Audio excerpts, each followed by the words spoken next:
Lukas Gage, the 30-year-old chameleon of indie cinema whose turns in The White Lotus and Euphoria have etched him as Gen Z's wry everyman, has flung open the doors to his psyche with unflinching candor in his debut memoir, I Wrote This for Attention.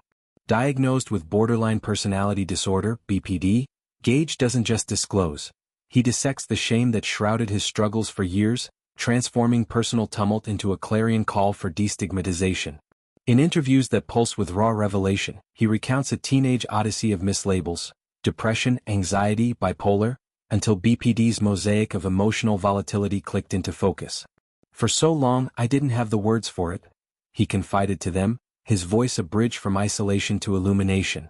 This isn't confessional catharsis for clout, it's a crusade, inspired by trailblazers like Trisha Paytas, Madison Beer and Julia Fox, whose own disclosures gifted him clarity amid chaos.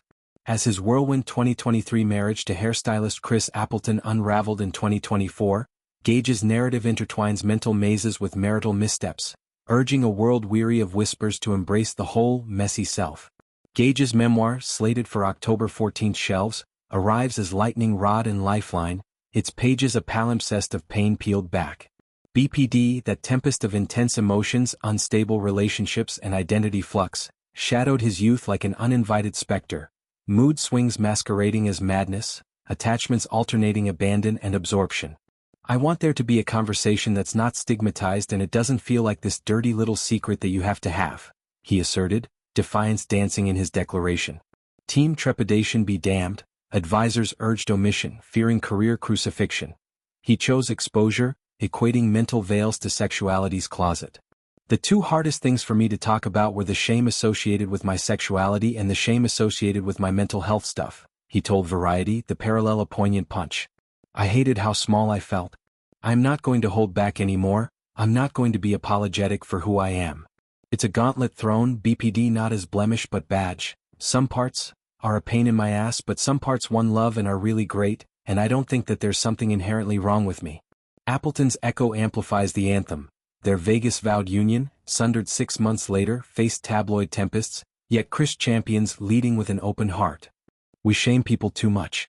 I would rather love and fall than to never feel anything at all, he mused on purpose, a bomb to BPD's relational roulette.